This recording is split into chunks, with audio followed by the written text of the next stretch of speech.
All right, I screwed up the name. It's Gangland. What the did I say? What was she like that you caught the sift, bro? Hey guys, welcome to episode 4, the Chicago outfit and the downfall of Al Capone. Okay guys, I'm going to start the video now, and I may stop it and interrupt, but let's see how it goes. 1920, Chicago. The origins of the Chicago outfit really reside in the person of Big Jim Colosimo. He built an empire of vice. He develops a fairly large and effective gang that's involved in prostitution, gambling, narcotics, and labor racketeering. In charge of Big Jim's hit squad is his ruthless underboss, Johnny Torrio. Torrio makes his way out to Chicago to help Colosimo sort of organize his burgeoning brothel empire. To help, Torrio brings in trusted muscle from his hometown, an ambitious 20-year-old named Al Capone. He starts in the bottom rungs of the Chicago outfit. But Capone won't stay at the bottom for long, because the criminal opportunity of a lifetime is about to turn the Chicago outfit upside down. Johnny Torrio sees a fortune to be made selling bootleg booze and floats the idea to Big Jim. And Colosimo's like, I'm not so sure that's a good idea. He's like, I'm good. We're doing okay with prostitution. I don't have to worry about it. The sex work trade is doing numbers for us. In 1920, Big Jim's vice racket earns him $50,000 a month. $720,000 today. Colosimo is happy with his take, but Torrio is furious. There was a very serious conflict at that point between Torrio and Colosimo, and Colosimo stood in the way of many millions of dollars in profits. Yeah, but before he's a bootlegger, he belongs to that family. It sounds like they're doing pretty good with prostitution and stuff like that. So I could understand the boss's opinion on doing very well with that. He don't want to bring heat, and he don't want to bring something to change that around. So he's not sure about bootlegging. He has a legitimate argument, I think. It's not like they're laying dead. He's making $50,000 a month, it said, which is like $750,000, or it's $720,000 in this day and age. That's a lot of money a month to try and jeopardize doing something, and maybe the police and whatever, and the federal government would come down. So I think he had a good point. And you're the underboss. Torrio is the underboss. You have to more or less listen to the boss. You take orders from the boss. So he knows that, so his only way out is to kill him and take over. I don't know if it's strictly for the booze, in my opinion. I can't read their minds, but it looks like he wants to take over everything, the prostitution, and start the booze.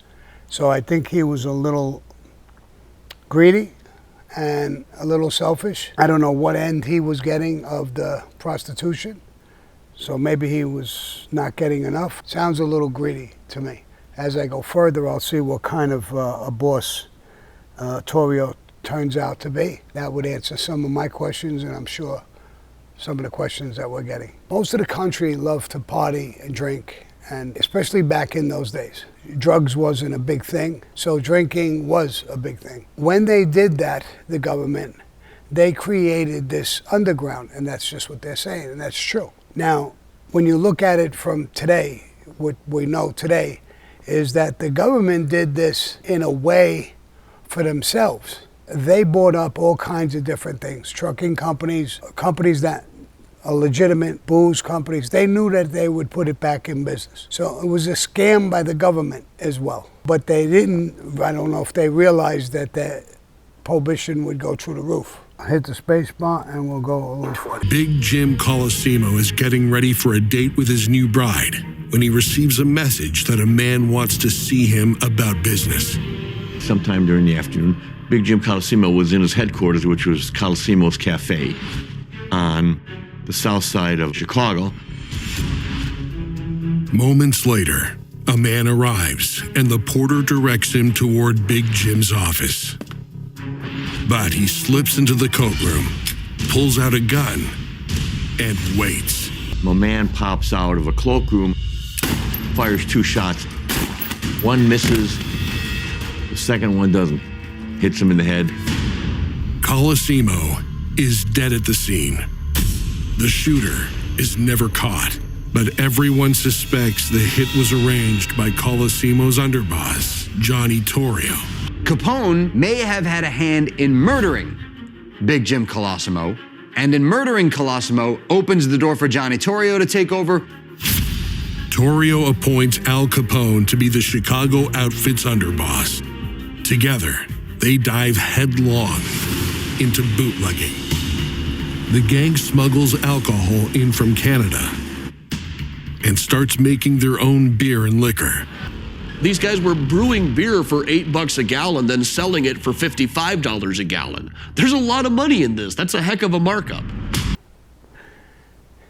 Now, it says that they were smuggling in booze from Canada. Now, I know currently I'm working on the history of the mafia. My uncle, Alfonso Gravano, was from Sicily as a maid guy, and he went into Canada. He was in charge of booze coming in on the West Coast and the East Coast. So I'm trying to wonder if my uncle actually had something to do with this coming in from Canada. Now, on the West Coast, he would bring it in and land on, there's a Bull River that's coming down, and they put it on the side and they set up base over there to come down all the West Coast. And on the East Coast, they brought it down the Hudson River, Fulton Fish Market and places like that. So I'm wondering now if that didn't include my great uncle. It's my father's older brother. My father jumped ship in Canada and was smuggled into the country through Alfonso Gravano, his brother, and they brought it down on, they called it the Sunset Fleet. And I know there's a history about my uncle. I didn't know about this, but they knew he was coming in. He was going to pass this closet or dressing room, whatever it was. It seems like an easy hit. That's a perfect place to hide. So if he's not in public, it's in a closed place. So it's just, he's getting out of the way. When the guy passes him, he pops out and he just pops him. I think it's perfect. I went to speakeasies here in the United States just recently. In Arizona, there's quite a few. They look like the old, they try to make it, but this is just modern stuff. It's not a speakeasy. It's modern stuff. They turn the joint around to look like a speakeasy like it was years ago. People go there, they eat, they drink, they get the feel, the vibe, the pictures on the wall. It's a business move. But it's not really a speakeasy. It's legitimate booze that they're buying. They just give that aura of a speakeasy. But the actual speakeasies, that was before my time. Gangs all over the city run similar operations, but the Chicago outfit is the most profitable of them all, eventually raking in over $100 million a year, more than $1.7 billion today. 1924. The Chicago outfit's biggest rival, the Irish and Polish North Side Gang, makes a bold move. The North Side Gang has declared war on the Chicago underworld, and its main target is the Chicago outfit. January 24th, 1925. On a quiet residential street, gunmen, led by the North Side's Bugs Moran, ambush Johnny Torrio. They shoot him up pretty good. Bugs Moran is standing over him with a .45 caliber pistol pointed to Torrio's temple, about to give him what you might call the coup de grace, final shot in the head. But Bugs Moran is out of ammunition. He leaves the crime racket behind him. So now there's an opening at the top.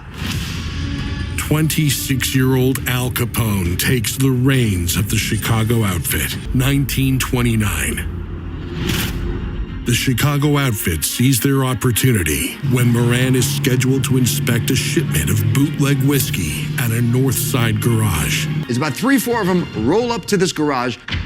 dressed as police officers. And they say, "This is a raid. We found you up against the wall." And instead of doing the police thing, which is, frisking them, they mow these guys down. The North Side gangsters collapse in a merciless hail of bullets. When the police get there, they find essentially utter carnage.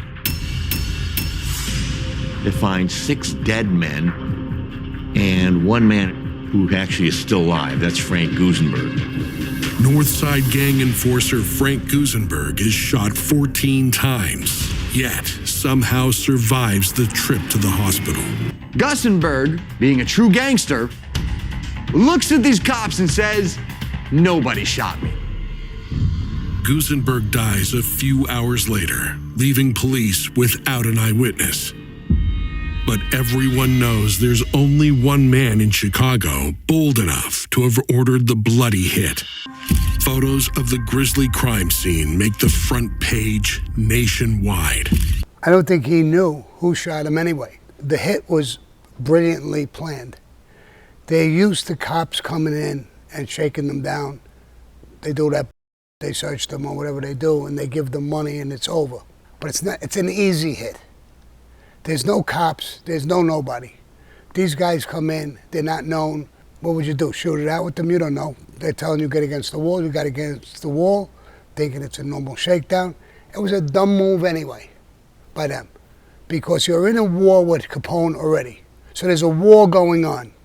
I know if you came into me with my guys in a club and you came in with a uniform, the cops said, "Don't move," we would tell them, "F you, get out." Come down here with police cars and things like that. It happened once to us with Jimmy Emma when he was alive. It happened once with me when they came to me and talked to me, and the guy says, "Well, we'll bring you in." "No, you're not bringing me in." He says, "We're cops." And he went like this with his hand. And I said, "Listen, my guy's got guns too. Pull that gun."